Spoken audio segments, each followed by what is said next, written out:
Hello, everyone, and welcome to today's SANS webcast, ICS Cyber Resilience, Active Defense and Safety, Part 2. My name is Carol, author of SANS, and I will be moderating today's webcast. Today's featured speaker is Dean Parsons, SANS Certified Instructor, and Stephen Mathizer, SANS Instructor. During the webcast, if you have any questions for our presenters, please enter them into the questions window at any time. Please note that this webcast is being recorded, and a copy of the slides and recording of this webcast will be available for viewing later today and can be found on the SANS registration page. And with that, I'd like to hand the webcast over to our presenters. All right, thanks everybody for joining for the second part of this series, which we are going to extend a few more times before we finish this series. This series today is really going to focus on and leveraging what we've had from the last one. Don't worry, if you missed it, we have one slide to recap that session, and we'll build upon that as we kind of go through. So today, we're going to really be focusing on passive defense, building on top of architecture we talked about last time. So as you start pivoting through the slides, we're going to introduce ourselves here. So my name is Dean Parsons, and if we get the slides moving, that'd be awesome. My name is Dean Parsons, and I am the certified instructor for SANS ICS 515. A little bit of a spoiler, there's a slide at the end of today's webinar about the new name for ICS 515 and the expanded updated version of 515, which is Visibility, Detection, and Response. Also really excited to be bringing a brand new course to SANS, which is the ICS 418 class, ICS Security Essentials for Managers. So keep an eye out for that in the coming weeks as we deliver that out there. I'll pass it over to Stephen for his introduction as well, my partner in crime for today. Morning, thanks, Dean.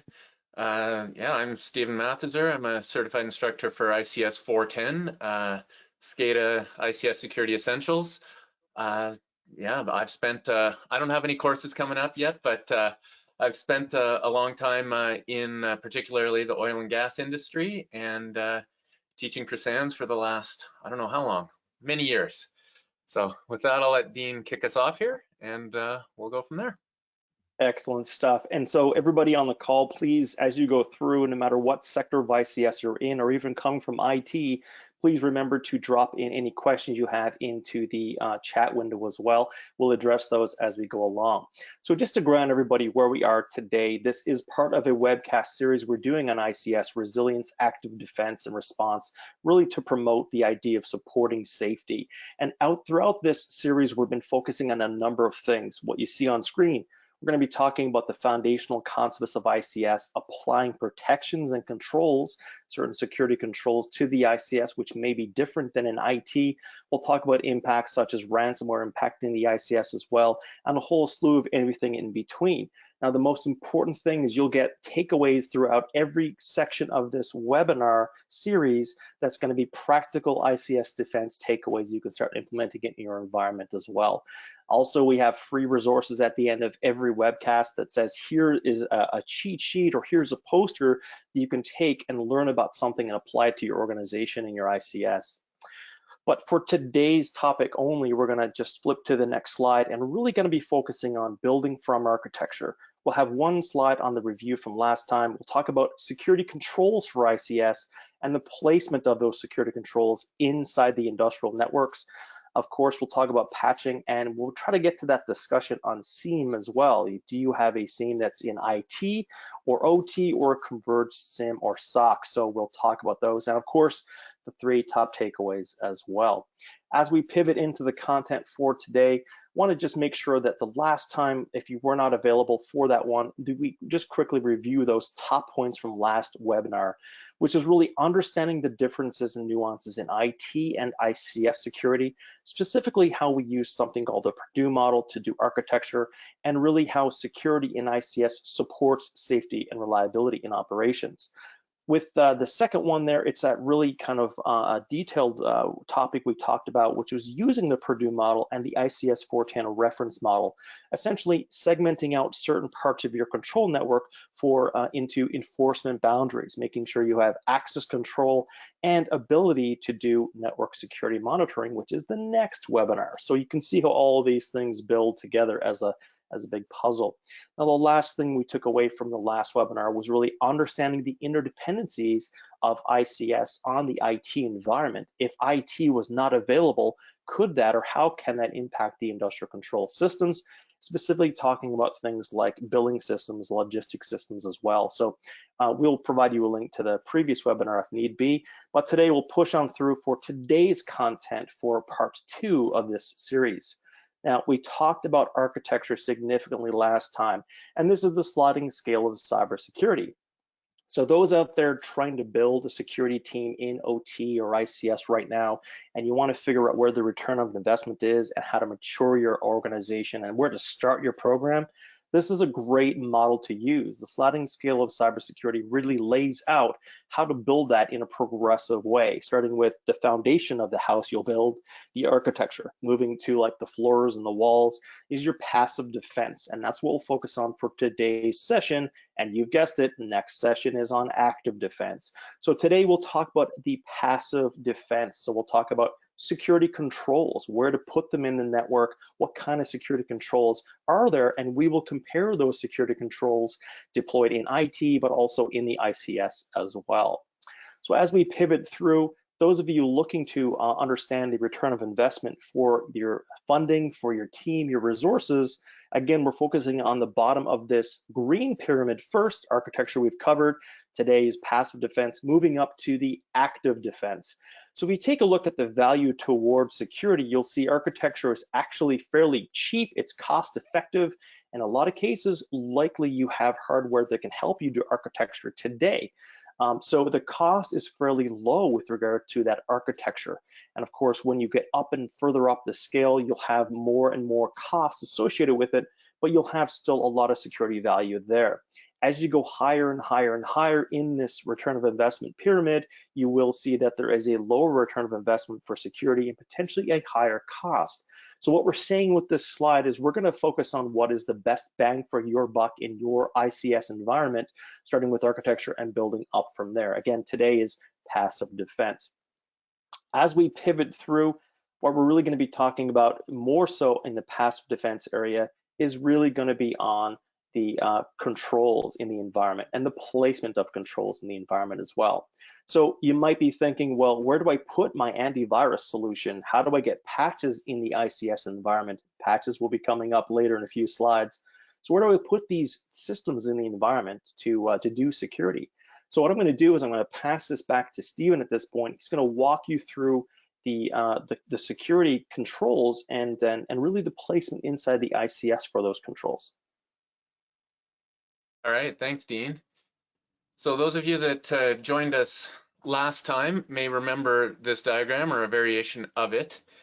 This is our ICS 410 architecture model, and we're talking about where we're going to put security controls.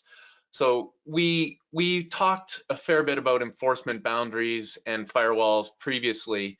So those are obviously security controls that we place in our ICS network, but I'm not going to be talking about those too much today. We will have, or you would have, a firewall of sorts between the various levels in the Purdue model. I'm going to take that as a given for this discussion and really focus on the other security controls, which in this case, we're going to again focus further on the DMZs, which are where data goes in and out of the ICS network. And at level 3, because most of our security controls or security adjacent devices and systems are going to be things that we want to use to manage our entire environment, to manage systems across our network, different locations, and so on, which means we're going to put them at level 3, which is where we have site-wide or regional supervisory control. And you can see on here, I've highlighted we may have these, we may have a DMZ in our data center, at our head office or our primary location, our control centers. We'll have some level 3 devices, but we might also have them out at site, especially larger sites where we have potentially a DMZ and certainly site-wide or regional supervisory systems there as well. Talking a little bit more about this, or zooming in a bit, we have two characteristics, overriding characteristics, I would say, that dictate where we put some of these security devices and security controls. Again, if data is coming into or out of our control network, and by data that could be, I'm not just talking about transferring files, but data is coming in when people access or use remote access and so on, or log in from the business network. So we have data coming in and out of the network that is going to sit or pass through the DMZ. We want everything to pass through the DMZ in some form. And then the other aspect of security controls, as I mentioned, is they interact with systems at all levels of the ICS network, which is also what happens with some of our management servers and our historians and HMIs in some cases. So that's also a logical place. They're sitting at level 3. We're going to have a lot of our security systems at level 3, but we're still going to have enforcement boundaries that control access to and from the system. So they don't just have carte blanche access to the whole network. There's going to be some sort of firewall between the DMZ and level 3, between level 3 and level 2, and even if you can see these lines here between different parts or different segments of level 3, where the things I'm going to focus on today are cybersecurity operations. For example, that's maybe where your SIM would be, where your antivirus patching servers, your jump servers, of course, which we talked about last week that you would use for remote access, and then supporting infrastructure like Active Directory and so on. Here are some of the controls that I'll talk about. I'm not going to go into all of these today, but we'll touch on them all in some way, shape, or form. As we mentioned a couple times, we move files in and out of the control network. We're going to use a DMZ for that. That might be literal file servers or mechanisms for transferring files. That might be proxy servers for very, very tightly controlled access to the internet potentially, or to servers on the business network. We might be replicating data. Of course, remote access we've talked about last time, and that's flowing through the DMZ, which will give you access to the jump hosts at level 3, because again, they're going to interact with a lot of the different systems at the lower levels of the Purdue model. Active Directory is a big one. I'm going to go into that shortly here. I'm an advocate, honestly, of Active Directory in ICS, but there's a few things we need to talk about.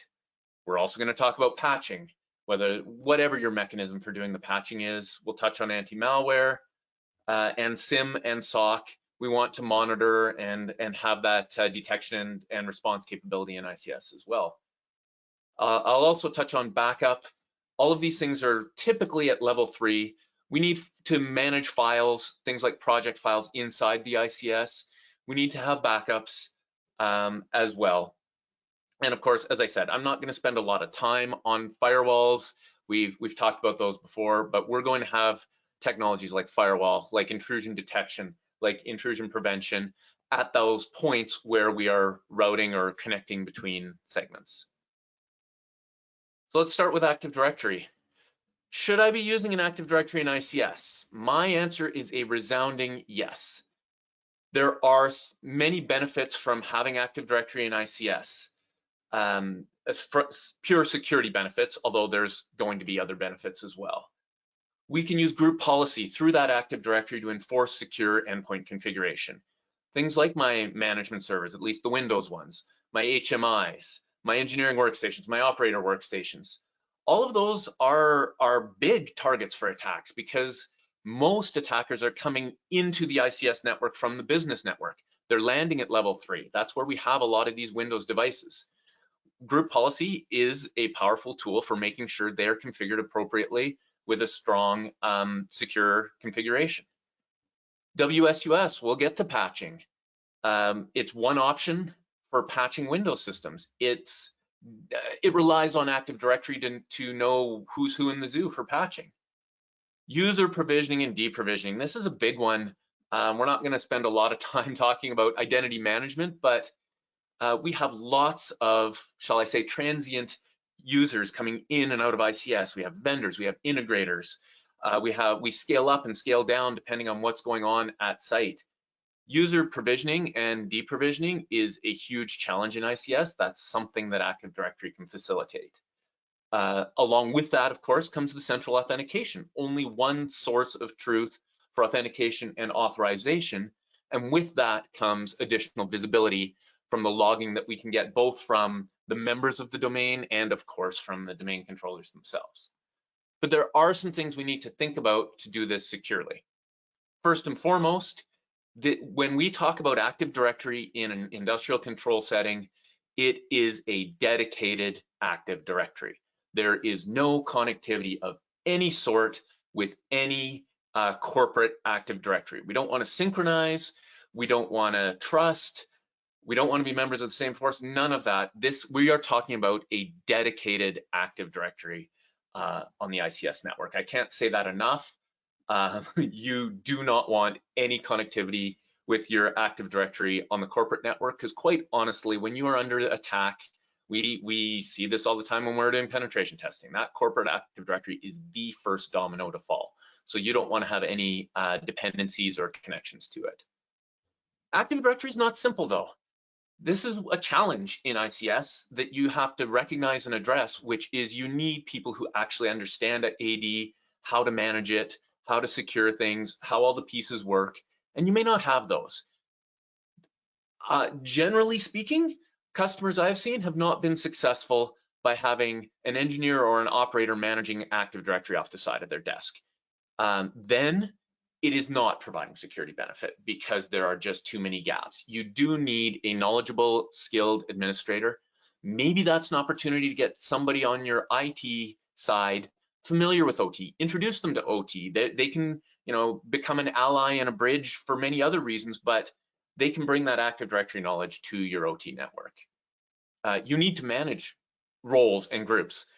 35 domain administrators when you have 35 folks on site, that doesn't work either, right? And of course, a Windows 2003 Active Directory today is also not a great idea. We want to keep current. We get lots of new security features with new versions of AD. So I just went back slide, sorry about that. So we want to keep current as well. Backups and baselines are another aspect, maybe not such a fun aspect of security in ICS, but we absolutely, related to AD, manage as much of this as you can with your Active Directory. We want to have ICS specific baseline configurations. Again, our environments are relatively static. We should be able to turn things off, lock features down, apply those security best practices, and manage that out of AD. Having done that though, if you do get compromised, you need to know what has changed. So having that known good image, that known good configuration on the shelf is a huge asset when you say, uh-oh, something's wrong. What's changed? Having that ability to pull a new image, pull a laptop or a workstation literally off the shelf, that gives you a good foundation to compare against and make sure or understand what's changed. Of course, ransomware can impact ICS. I mean, you've got a good architecture. You followed all our advice from the previous webcast, so that's not going to happen. But ransomware has shown its face in ICS networks, and that means we need some way to recover. Now, ransomware may not encrypt or directly affect things like controllers, but what if you later on need to change the configuration on those controllers? Then ransomware or then having backups of those project files and so on is important. So we want, again, dedicated file servers, permissions managed using Active Directory, least privilege, control access, and so on to store things like those project files, those backups. Now, not everything's going to have a backup capability, but most devices, it's not really that hard to connect with a web browser, with SSH, with something to copy configurations, to download firmware, to check some firmware and make sure nothing has changed. So we can actually perform two functions at once. We've done this quite frequently, which is have scripts that connect to all your devices, download the config, download the firmware, compare with what it was last night, and send me an email if it's different, right? That's a very powerful mechanism. virtualization can make sense. I worked at an organization where all our HMIs were VMs. We just pushed out a new VM if we wanted to patch, which again, we'll talk about.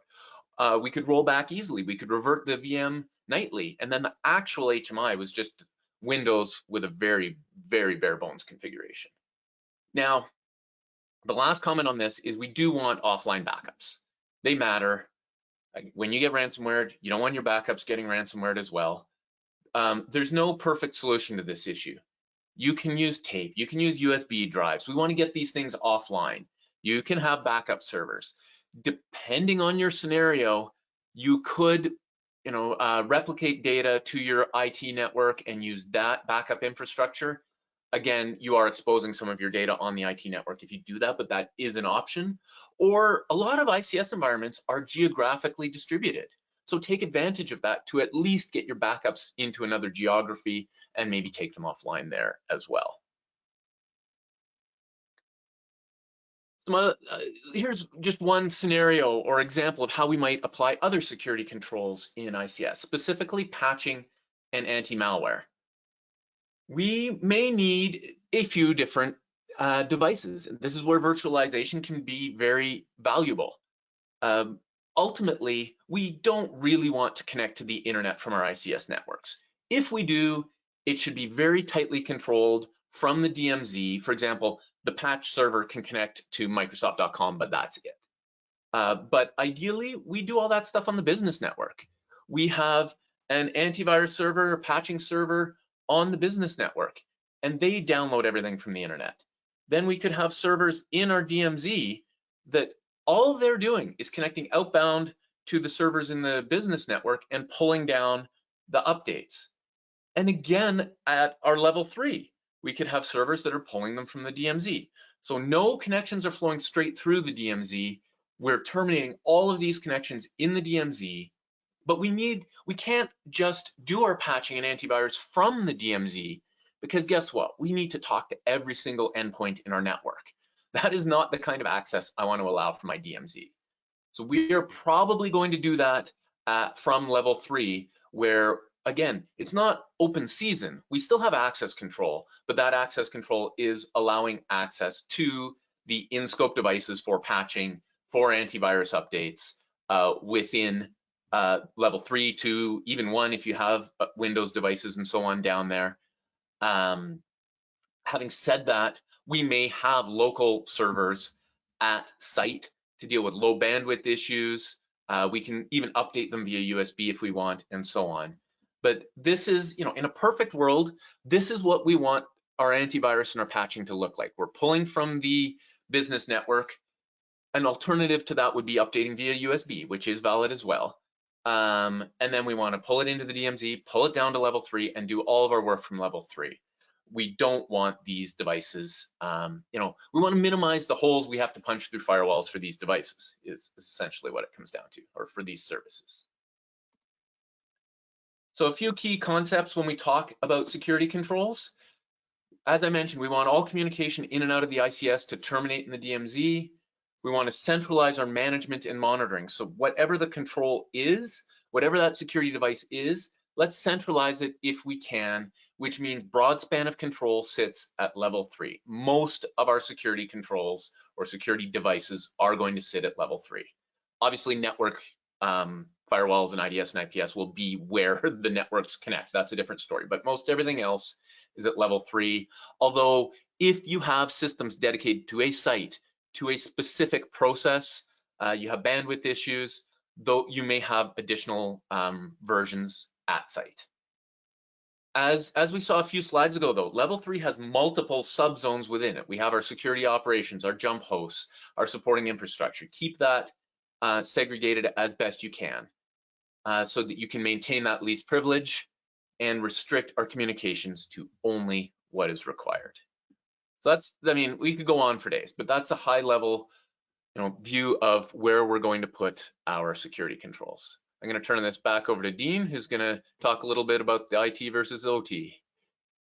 Excellent. Thanks so much, Stephen. So when you talked about the Active Directory being in IT, but also one is separated out in ICS, it kind of rang through on assessments that I do as well. Similar kind of results is the same as what you're seeing. And it really is a challenge or chunk of work to kind of separate those out. So the obvious thing to do is make sure it's built correctly from the get-go. But the reason why this is so important to have those segmented ADs is that we do track adversaries in ICS, and we do see them leveraging credentials from IT, trying to pivot into the industrial control system from that key asset we talked about prior, which was that data historian as well, which we'll talk about again in future episodes. So right now, just want to talk a little bit about some of the common security controls that are out there and what the ramifications may be if you take those from IT and paste them directly into the ICS. So generally, we'll walk down through one or two of the controls here and just take a look at what IT does and what kind of control it's used for, and the same thing for the industrial control side. Now, anti-malware, which Stephen just talked about there, where we have that placed in IT, there's typically features today which have obviously the older traditional signature-based, heuristics-based now as well, and typically you see malware in the IT that's been flagged and it's automatically quarantined. There's no alert, it's that file or those files associated with that malicious activity is quarantined on the disk or somewhere else, and then potentially processes are shut down or terminated, things of that nature on IT. And that's absolutely acceptable.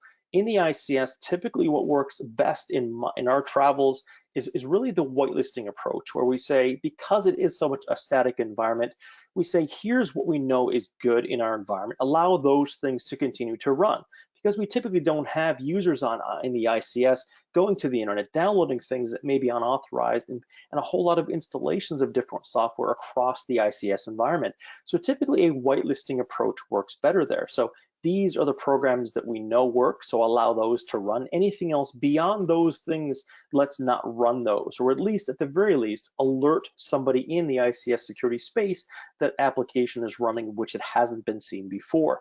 This is a really good way to spot the malicious activity in the ICS, again, because it's such a static environment compared to IT.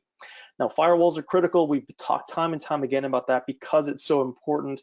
And so firewalls in IT typically segment off users and servers and some other departments and things of that nature as well.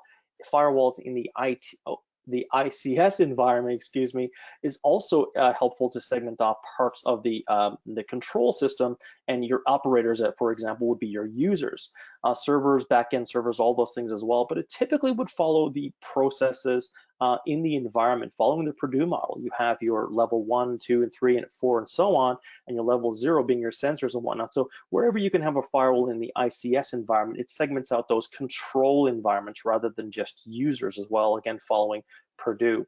Now, if we go to vulnerability scanning, which is typically done a fair often, amounts today in IT. I mean, this is down to clockwork, right? Like patching in IT as well. It's like clockwork. IT has been doing it for decades very, very well.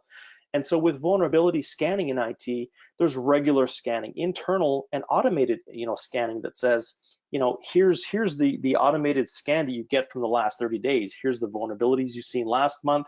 Here's the patches we've done. Here's the kind of, vulnerabilities we see today, and you see that delta. And so this typically happens automatically from internal, but also an external perspective to the IT environment as well.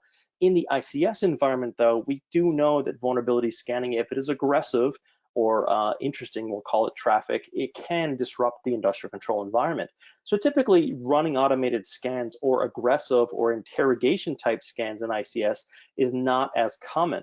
So what is common in ICS is passive monitoring, looking at the data on the network to identify vulnerabilities. And we're going to get into that in the next session. So there are differences in vulnerability scanning in IT and OT as well. Now, commonly you will see for security awareness in IT, great campaigns. We're coming up now. This is October. It is Security Awareness Month. And so there's a lot of organizations, going forward with a lot of, campus-wide or facility-wide campaigns on why security is important. And you have those awareness campaigns and newsletters and great sessions. In the ICS environment, those folks that are going to be also using the IT environment should also partake in that, obviously. But for ICS specific operators, engineers, control environment folks, should also be augmented with that IT security awareness to ICS security awareness as well, that talks obviously about safety, transient devices, things of this nature as well, and even architecture. Architecting a network in the ICS is different than an IT. Now, there's a few other things here. I'll let Stephen talk later on about event detection and SIM. So I'll just go through and just talk about if there's an incident in IT, a typical kind of approach can be, wipe the device, and you could take a forensics image prior to if the organization's mature and has staffing for that. So you would typically take an image if necessary, wipe the device, patch the device, obviously find out the vector and the actual, how the event occurred, etc., and then redeploy that asset. But in the ICS world, there's a nuanced kind of approach whereby you can literally be fighting through an attack, fighting through malware on an environment, containing that in a way to preserve safety of the system, but that asset may still exist on the network in a contained state with malware still on it. So it's really all about fighting the adversary through the attack to maintain the production system, to maintain safety in the system as well. I'll just touch on one more, the network IDS, intrusion detection system versus intrusion prevention system. We definitely still today prefer an intrusion detection system whereby you're monitoring traffic in the ICS for detection purposes, looking for threats, versus dropping traffic. My suggestion is not to have your team come into an industrial control environment and incorrectly drop traffic, legitimate traffic. It's really not a good way to get your team back into the environment as well if you drop legitimate traffic. So for sure, the IDS approach is something that we'll still be pushing for some time yet. In our next session, we'll go into depth about network security and monitoring and how it applies to industrial control systems using IDS. But for today, we'll just pivot to patching, there's a significant difference in patching into IT and on an ICS. We're learning a lot from the traditional patching in IT. We cannot take IT patching and directly place it in ICS, but the IT folks have been doing it great for decades. What we can do is take a nuanced kind of approach to it and then have that discussion of when is good to patch, when is not good to patch, and why should you patch or why should you not patch. So we definitely, as a team today, myself and Stephen are not suggesting there's a vulnerability, go patch it. Like there's a nuanced discussion that must be had for ICS. So with that, we will talk about patching on the next number of slides. So I'm going to pass this over to Stephen. He's going to give you a case where here's how you can patch and here's why. And he's also going to give you a case where let's not patch. There's reasons not to patch in certain situations as well. So back over to you, Stephen. Right, thanks, Dean. Patching, right, these days there is no more polarizing discussion, I think, in ICS than patching. Heck, I'd agree with Dean that we do it pretty well in IT, but I still work with a lot of IT organizations that are not there yet. They've been working at it for 20 years. So this is not something that we're going to solve quickly or easily, but it is absolutely something we need to address. But as Dean said, it's a nuanced discussion. So let me first make the case for patching. There are clearly benefits to patching systems. We can reduce attack surface. New patches come out, they turn things off, they close down those attack vectors. We're reducing attack surface, which of course is improving security. Just straight up fixing a vulnerability is going to improve our security. It reduces our overall risk of at least risk from attack, right? Risk that a malicious actor on our network can take control of our systems or can attack our systems or exploit our systems to get onto our network. Patching also has some operational benefits like increasing stability. There's bugs. All software has bugs and they're going to have bugs forever. But your HMI or your controllers could fall over. I mean, because you're scanning them for vulnerability management, but they could fall over because of a logic error, because of a bug, because something that wasn't done right in the software on those devices. So stability, those issues can be fixed from a stability perspective because we don't want our systems going down for any reason. Maybe there's functionality that isn't working but can be fixed by a patch. Maybe there's new and improved features. And of course, our favorite reason for patching, compliance made me. one quick comment on compliance is just remember that there's also this concept of compensating control. When you're getting audited, when someone says you are not patching, you have to patch. It says right here on this piece of paper. But if you can show, in most cases anyways, that you've done your diligence, you've got a compensating control, such as segmentation, strong network architecture, you can at least make a case that that is a mitigating or compensating control, and maybe compliance doesn't have to make you patch. And if you just give me 1 second, I'm gonna drop the blinds a bit here so that I don't have to keep dodging the sun. There we go. All right. I can make a case against patching, absolutely. ICS systems are fragile. You know, I have worked in software development. I've worked in the oil and gas industry. A lot of the vendors that I ended up working with in oil and gas, software vendors in particular, the people that wrote the software were engineers who saw a need and went and wrote software. Those engineers didn't necessarily go to school to learn how to write software. They didn't go to security school either. Some of this software is fragile. It also has to interact with hardware, which is a sure way to poke a system in the eye and cause it to crash, trying to interact with hardware. So patching ICS systems are fragile, and a patch may have an unintended impact that ultimately can lead to process instability or downtime on the money-making engine, or even safety systems that are core to your business. So that is absolutely a factor when we talk about why we don't want to patch. There's some other reasons though that we don't talk about as much. A lot of ICS protocols still in use today are insecure by design. Okay, there's a vulnerability in let's say in a PLC that is using Modbus and that will accept by definition Modbus control from anywhere, from anyone. It'll do whatever anyone asks it to do. I got to be a little careful how I say this, but do I really care if the software on that controller is vulnerable? It is insecure by design. Deploying a patch isn't going to stop an attacker whose goal is disrupting the system. It may help with stability, those kinds of things, but it's not going to stop an attack. So that's something we have to consider. Downtime, this is our biggest bugaboo, right? I gotta take systems down to patch them. My argument back is always, if it's that important, where's your redundancy? But I always lose that argument. So that's just the way it is. We have to take systems down to patch. We may have very, very few opportunities to do that. And there may be a whole lot of other things going on at the same time that systems are down, and maybe we just can't do it. We deal with systems of systems in ICS. There's interdependencies like you would not believe from different vendors, different integrators, different protocols, different software.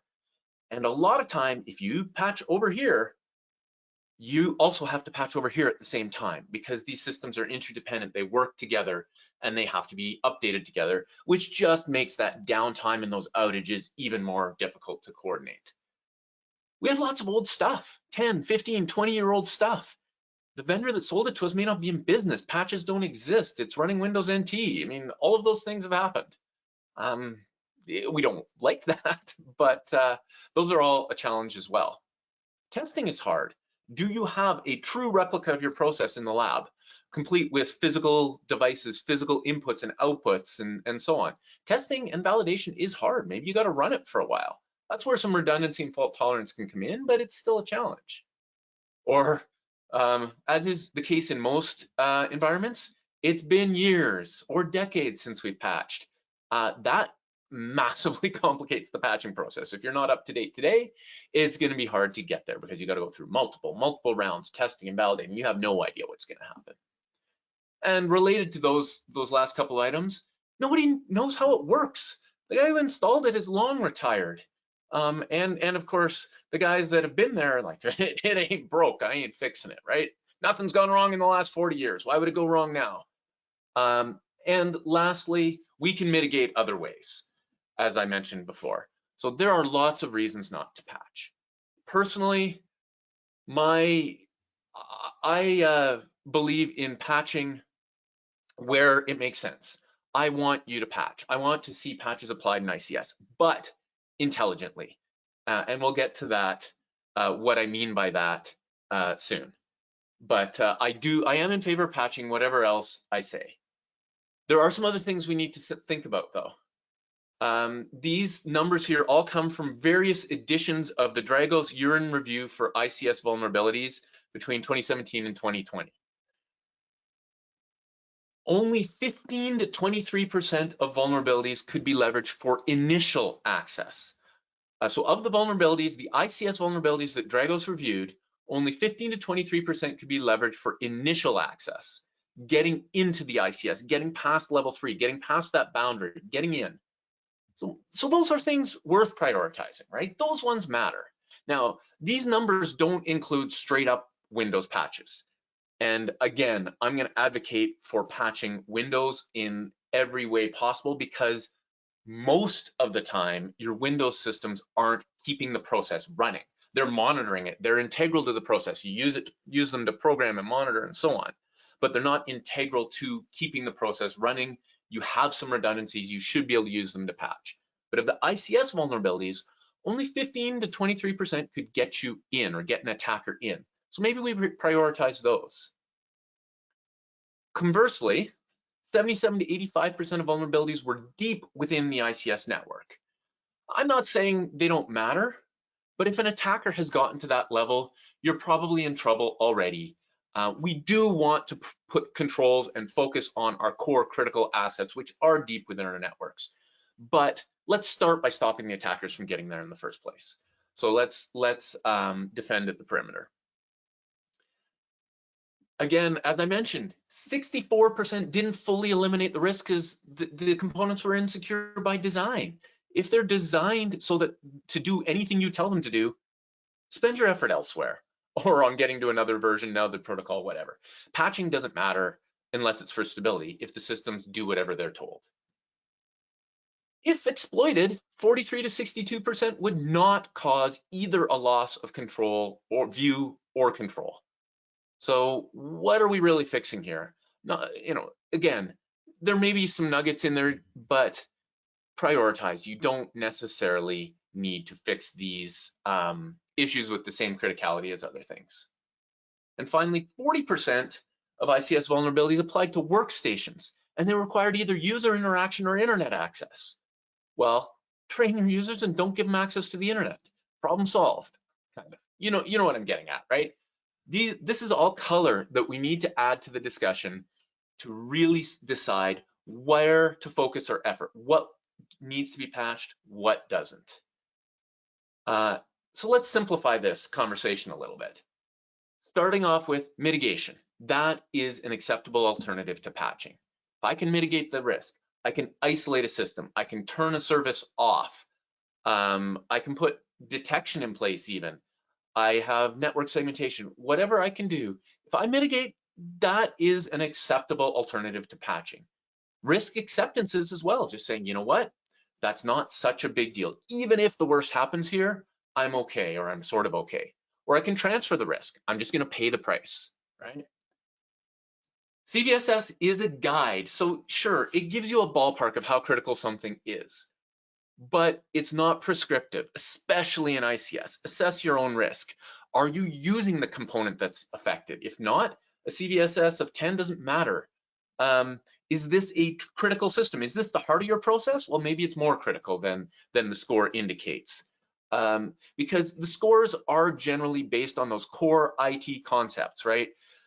Can I bypass authentication? Can I execute code remotely? Can I create denial of service? Well, maybe denial of service is a big deal for you in ICS. It usually is, right? So use CVSS as a guide. Leverage that redundancy and virtualization, like I talked about. You can roll back quickly with virtualization. So maybe it's okay to snapshot, patch, and roll back, especially if you have a secondary system ready to go as well. So, because at a certain level, again, I'm not talking about critical systems, but at a certain level, it is less effort to patch.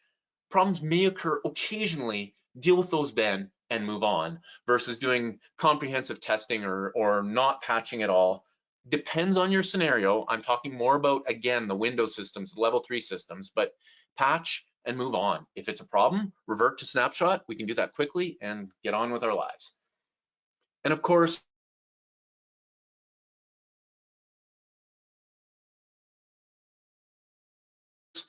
prioritize protecting two things. Initial access, so everything around the boundary. Active Directory is a great example of that. Your jump host, your systems, and of course your most critical assets. However you're protecting them, by patching if you can, by surrounding them with other controls, and so on. So how do you know what the critical assets are? Well, this is probably, this little Bobby here is showing us one of the easiest ways. You talk to the guy that's been at site the longest and ask him what would send him running. That is your critical asset. Really simple test there. One last slide on patching. DHS, this is an older document. It goes back from 2008, but it's still valid. I'm not going to go through it in great detail, but DHS has about a 20 or 30 pages around how to patch in ICS. And we're going to take this really quickly. Does it affect, is there a patch? First of all, there's a vulnerability in a patch. Does it affect ICS? No, we don't care. Continue. Is there a workaround? And this is what I mean by mitigation. Is there a workaround available? Yeah? Okay, then we'll just do it during our next outage window, our next routine scheduled patch. We'll move on. But if there isn't, this is the decision point. Are my operational needs more important than the risk of the vulnerability? Do they outweigh the risk?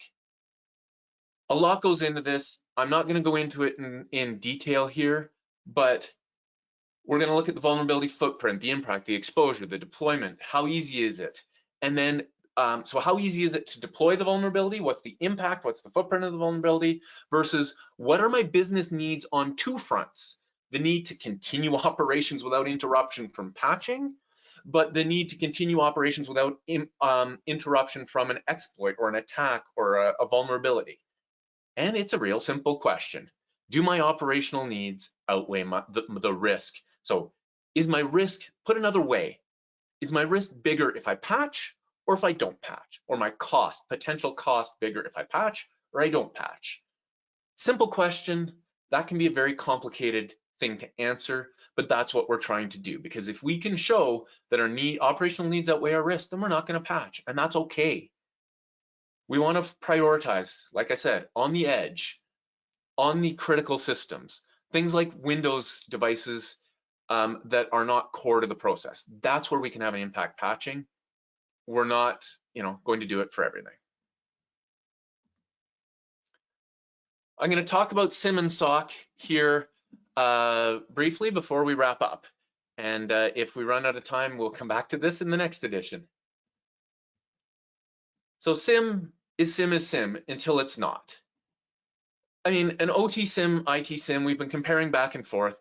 They do a lot of things the same or similar things. They receive event data, they aggregate, parse, unify, correlate. They store events for short and long-term use. We get reports and alerts. They help us, ultimately their goal is to help us identify and respond to risks. And they automate actions, although in ICS, we gotta be a little bit careful with that. Our overriding goal with a SIM and the people that staff it, our SOC, is to help effectively detect and manage threats. That's true of a SIM no matter where we put it. Now, OT though, there's some other considerations. We have to detect process changes or issues that will affect our process. Our risk profile is different. Operational needs, password brute forcing or invalid logins, those kinds of things. Sure, we want to detect them, but because detecting them early stops the attacker from getting to their ultimate goal of disrupting the process. But that's what we really want to protect, is the process. So that's a big focus in an OT SIM that we don't have in IT, is we want to monitor the health and threats at the process level, not just at the known vulnerabilities, the Windows attacks, those kinds of things. We want to alert very quickly and accurately on safety and reliability issues. We want to understand OT specific events. There are things that are very, very different in OT. We can detect maintenance issues and just monitor for day-to-day operational things, not so much security. Things like resource exhaustion, although that could be attack performance issues. When we have an alert, we need operational context with that alert, not just someone's trying to guess a password or someone's tried to log in from Timbuktu. what is the operational context? What process is this related to? What could the attacker do next that impacts my real world? We need that context. And we need to feed in the knowledge and the experience of our operational and engineering staff, right? They may not be security specialists, but they know our process and they need some level of visibility. We need to give them some level of access, get their input on a lot of the things that happen. So there are some considerations on the OT side. So should you have, this is a question we get asked all the time. Should I have one SIM, one SOC, or should I have two? And the answer is it depends. Of course, that's the answer. And my big thing is you need to start somewhere. A single SIM or SOC is cheaper, it's simpler. You may have an IT SOC and SIM today. You need fewer resources. It's a single pane of glass, which if you like panes of glass, that is an advantage. It's much easier for a smaller organization in particular to own, operate, manage, maintain a single SOC. So start there. That's a perfectly valid starting point. But having one SOC means you've got ICS data on your IT network, which is a target, which is more likely to get compromised, putting your ICS data at risk. If you also want to add that operational context or even take automated actions, now you've got to have a pathway back into the ICS network. So having a second SIM dedicated to ICS gets around a lot of those issues. We can staff it with knowledgeable ICS security staff. We don't get lost. Of course, we're in ICS. We are the most important people in the company, right? We don't want our alerts to get lost in the noise of all those IT issues. So having a dedicated SIM will help with that. We don't have to push things through the firewall. We can respond and act and dig deeper on the ICS network because we're already on the ICS network. And we can keep those IT guys off of our ICS network. So there are reasons to have two SIMs. Perfectly valid. It's a perfectly valid approach. But like I said, the most important thing is to do something. And I will come back to that, my takeaways in a second. Coming back to our architecture, our Purdue model, our ICS 410 architecture model. Well, how do we deal with SIM and SOC? Well, it depends. We might have an islanded or virtually mostly islanded SIM. This might be a SIM down here. Sorry, I should point with a pointer. This might be a SIM down here that is completely isolated just for one site, one process. Maybe there's a use case for that.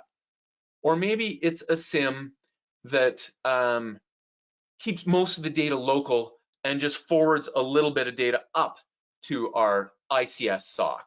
Or maybe we have, an aggregation server at a key site that again keeps all the data local or selectively forwards data up to our primary SIM. But then in that cybersecurity operations segment at level 3, maybe we'll have a SIM and a SOC there if we can. If we have the staff, if we have the resources, if we have the money. If not, that box goes away and everything just gets forwarded up to the IT SOC.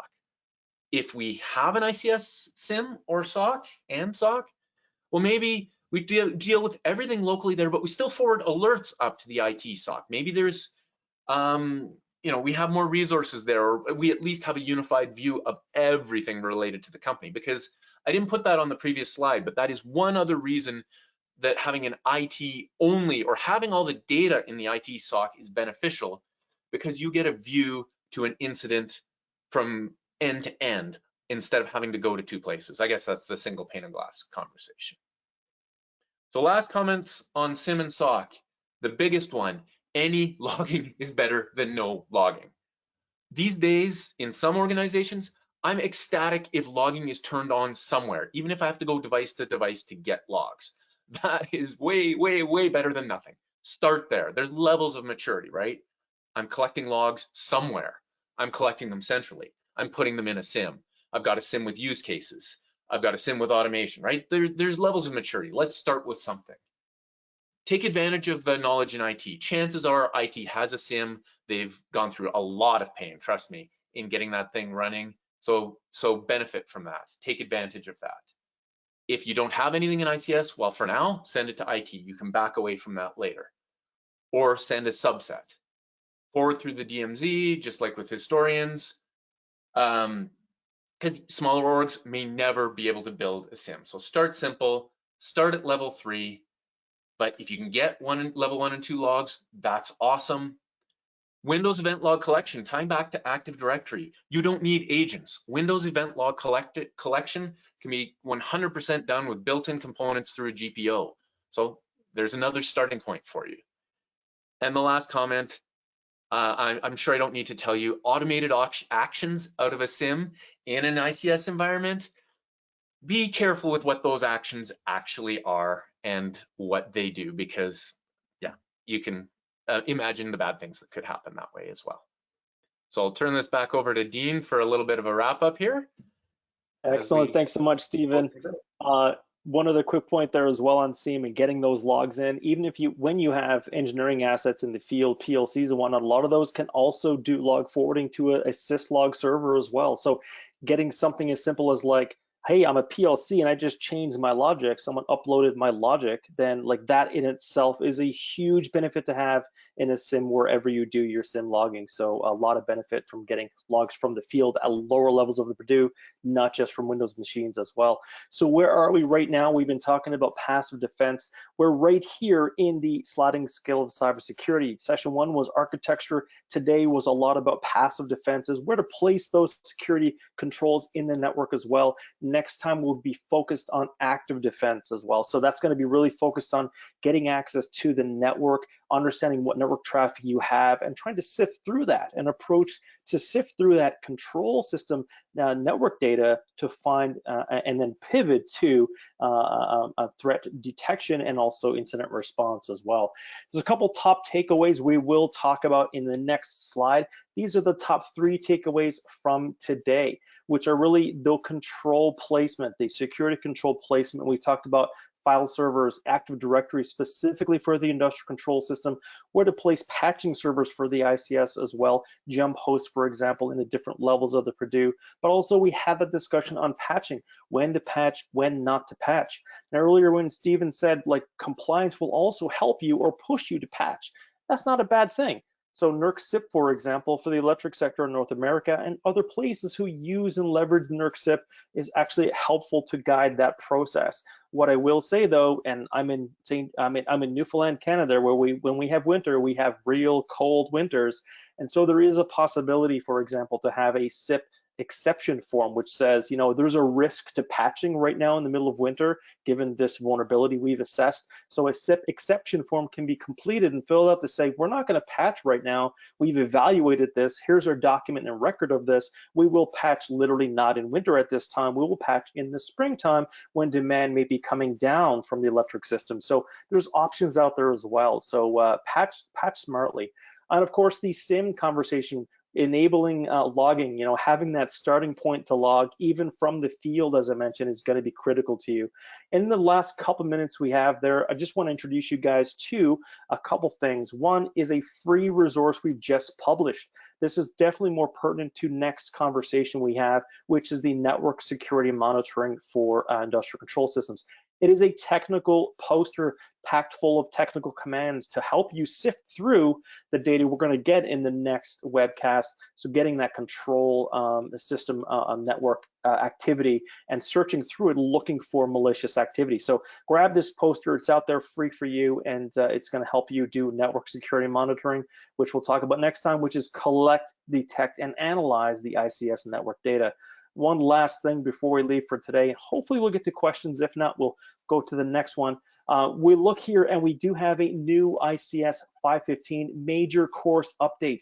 We do have 70% of the course being updated and a completely brand new industrial control, industrial grade kit, which you see right here, which is essentially a kit built with a click PLC that has a electric power system. It's transmission, generation, transmission, distribution of electric power system that the students will build in class and then defend as they go through the ladder logic and go through the operations of this power grid on your desk. And yes, you do get to keep the kit, of course. There's more to it than that as well. We have a 6-day added to ICS 515, which is all-day hack lab. It's a NetWars version for you for ICS 515, which has also been relabeled ICS Visibility, Detection, and Response.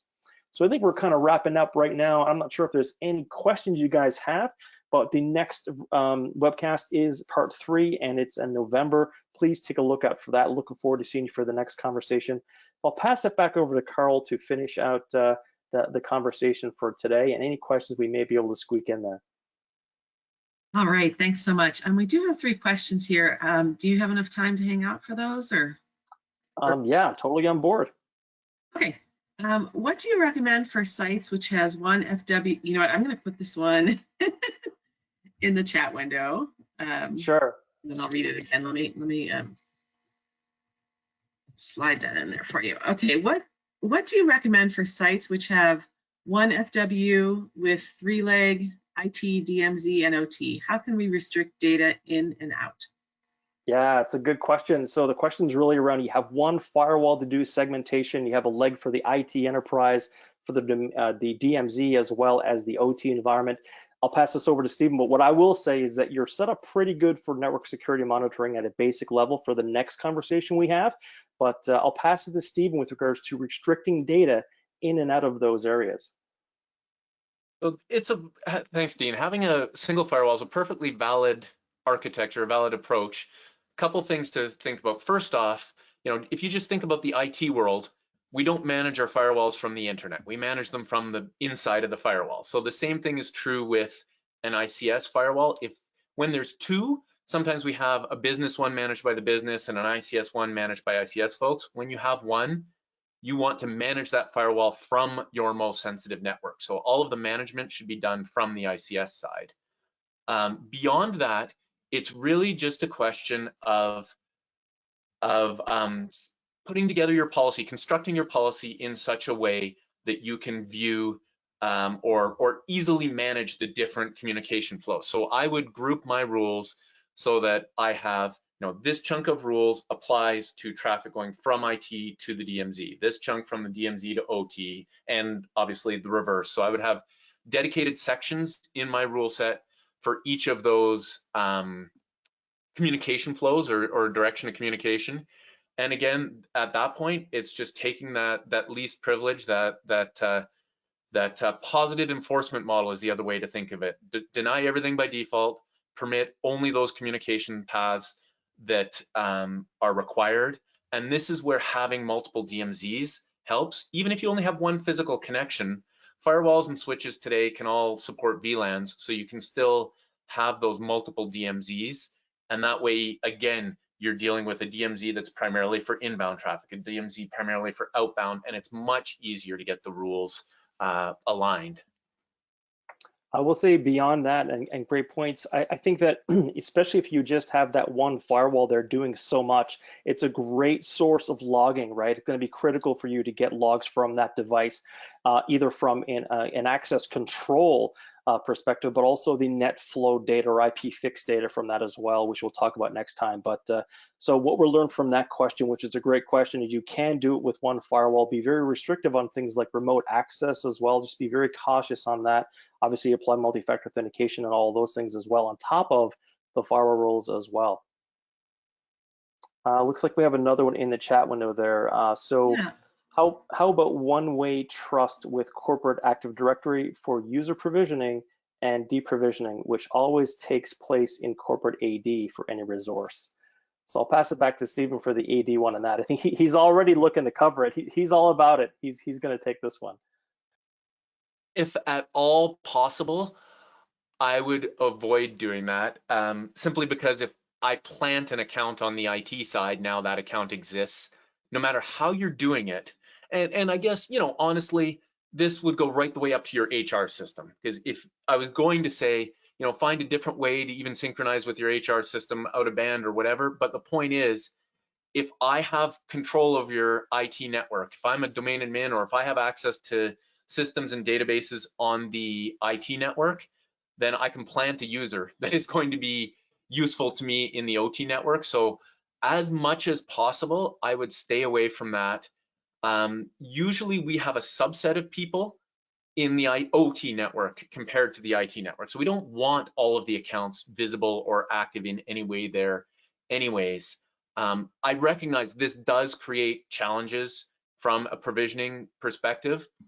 The way we solved that at one of my previous employers was we still had the same people responsible for provisioning in IT and OT, but they did it from two different desks, or they swiveled in their chair, right? So they would get the requests all on the IT side, but then they would manually, and yeah, it's manual, take that information, swivel the chair, and provision on the OT network. If at all possible, that's where I want to be. I almost hesitate to say it, but if you are looking at synchronizing or automating this in some way, definitely one way only, but that still scares me. The other thing would be to still have a manual step. So if you are doing some sort of synchronization, whatever that is shouldn't actually take effect until a human being goes and activates an account. But like I said, I still hesitate to say even that because it's not my favorite thing in the world. Multi-factor authentication can help in those situations. Another step for an adversary to kind of go through once they try to pivot from IT to OT, which is commonly used even today. The other aspect is as well is that we are seeing that if some IT account gets compromised, they're using the same credentials combination on the OT environment as well. So even if you have different ADs and the same people managing them, like Stephen mentioned, if they have the same usernames and they're using the same passwords that they have, that's still that vulnerability there, that weakness there as well. So multi-factor authentication can help because things like Mimikatz is being used a lot of the time to gather credentials to do pivoting and lateral movement as well. So be cautious of that. I think we might have one last question there, Stephen. So have you seen any financial service companies with OT networks who use separate SIEMs or SOCs for the OT side? I'll share some comments on pass back over to Stephen as we clue this one up, but I've seen financial service companies absolutely have different SOCs, and there's good and bad. I think there's a whole other discussion. Maybe we'll do a webcast on SIEMs for sure and SOCs, but the benefit, I'll say, of a one central SOC is that you actually get, event data from all of the environment, IT and OT, to look at the adversary potentially move through the entire environment. So there's a lot of benefit to having that SOC in one, with the ICS folks' knowledge as well in that SOC. But to answer your question directly, I have seen financial service companies with two different segmented SOCs, and I've also seen it combined. So it really is a custom fit for that organization. So I hope that answers your question. I've seen it both ways.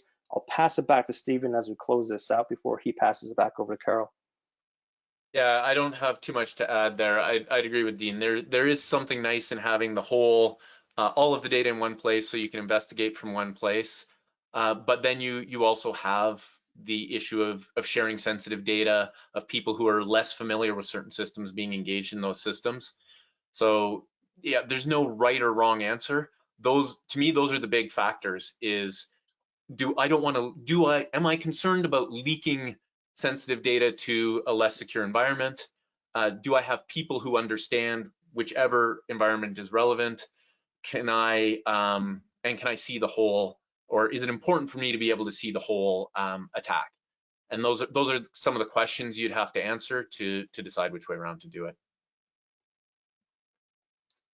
Carol, back over to you. Thanks. Yes, and we've got some feedback. Thanks, guys. It was really great session, and thanks for answers to my questions. All right, so thank you so much, Stephen and Dean, for your great presentation, which helps bring this content to the SANS community. To our audience, we greatly appreciate you listening in. For a schedule of all upcoming and archived SANS webcasts, including this one, please visit sans.org/webcasts. Until next time, take care, and we hope to have you back again for the next SANS webcast. Thanks. See you guys.